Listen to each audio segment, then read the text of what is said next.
public safety. Minister, good to see you. Thank you very much for making the time. Good morning, Vashi. I know, as we referenced in the introduction there, that you did announce this week the full suite of measures in your government's plan to combat auto thefts. But when you first held a summit back in February on the issue, you announced $28 million of funding to tackle the export of stolen vehicles. How much has actually been sent out the door?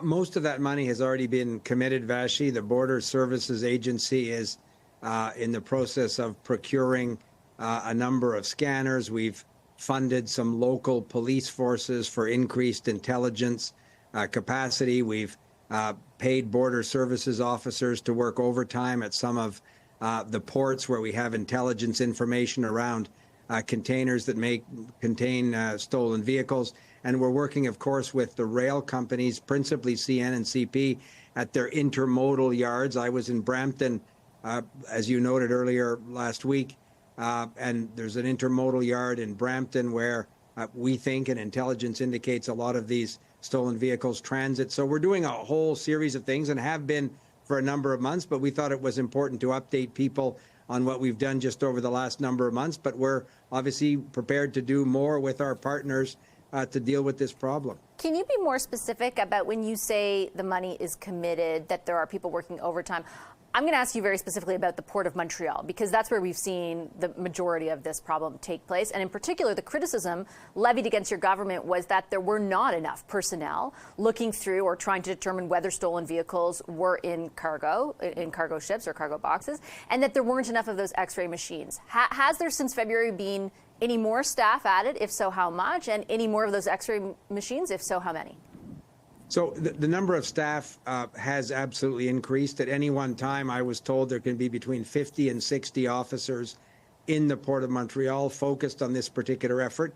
What we said on Monday, and I think this is important, is as we get intelligence from local police, provincial police in Ontario or Quebec or policing partners, we continue to add border services officers to go to the containers where the intelligence indicates there may be stolen vehicles. It is operationally impossible to look into or scan every single container that would leave a port as busy as Montreal. No other country does that.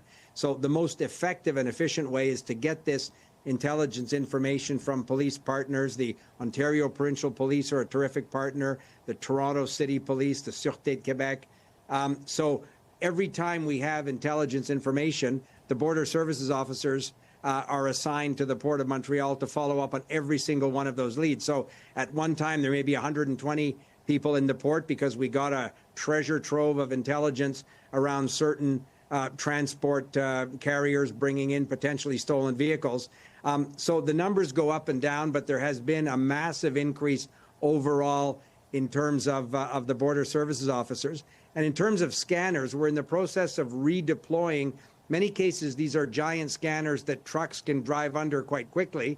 I hadn't understood the complexity. I was told that you literally need like the Nuclear Safety Commission permission to move a scanner from one part of Ontario to an intermodal terminal because of the potential, you can imagine, radiation involved in some of the pieces in these scanners. So that work is underway. We're going to do everything we can at every step of the transit process to try and stop these vehicles from being sold. The spike, however, Minister, didn't just happen overnight. If you look at the data from StatsCan, you can see a particularly punctuated increase from 2021 to 2022. Initially, the increase at that point was 26.6%.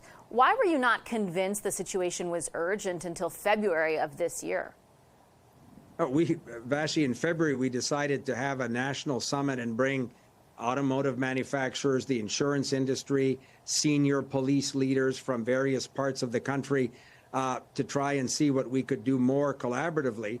But we have very much been, in the Border Services Agency and the RCMP, and more importantly, local police and provincial police have been working on this spike for a number of years. So it wouldn't be... Then why does it keep increasing?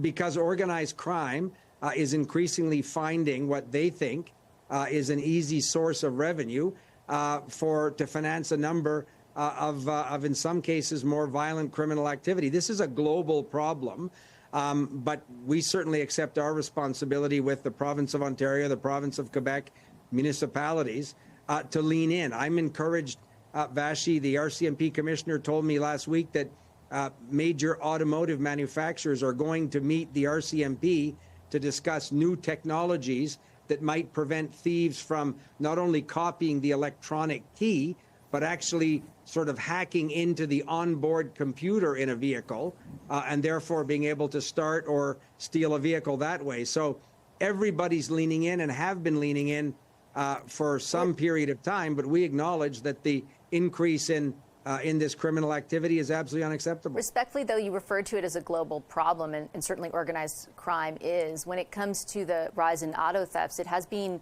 more pronounced in Canada than elsewhere, particularly even when you compare it to the United States just south of the border. For some reason, organized crime or car thieves or whomever we're referencing here seem to think Canada is a much easier target. In 2022, the increase was, as I noted, about 27% in Canada. It was only 11% in the United States. What responsibility does your government bear for not recognizing the urgency of that sooner?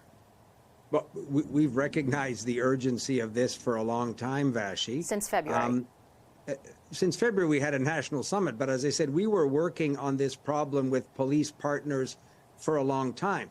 You'll understand that it's not the RCMP that are patrolling the streets of cities in Ontario and Quebec. This is a local police, provincial police, and RCMP joint effort.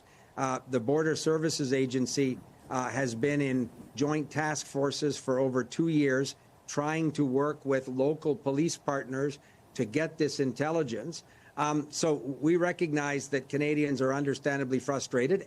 So we're moving on a whole series of fronts to deal with what we acknowledge is a worrisome situation. Yeah, just to quickly note before I let you go, Minister, that the RCMP and the CBSA were asking for more resources prior to that summit in February in order to deal with the issues that, as you point out, were within their jurisdiction. And they were asking your government very specifically. The first new package of money that you announced was in February. How will Canadians be able to judge whether what you have announced is effective? Are you looking to reduce the number of thefts, to stabilize them? What is the objective, and how can they judge whether your plan is successful? Well, obviously, we want to reduce massively the number of vehicles being stolen. We want to reduce the number of violent incidents that Canadians are potentially facing as people attempt to steal these vehicles. So we're leaning in with partners in every jurisdiction to do that, and we'll continue. We'll add more resources if we need to, Vashi, to do what we can to really bring the number down. Everybody would like to have zero vehicles stolen. So we're doing everything we can to bring that number down. So I'm hoping and believe that we'll see a significant reduction quickly, and we'll continue to push to bring that number down and down and down. Minister, I'll leave it on that note. Appreciate your time as always. Thank you so much. Have a great weekend, Vashi. Thank you. You too. Public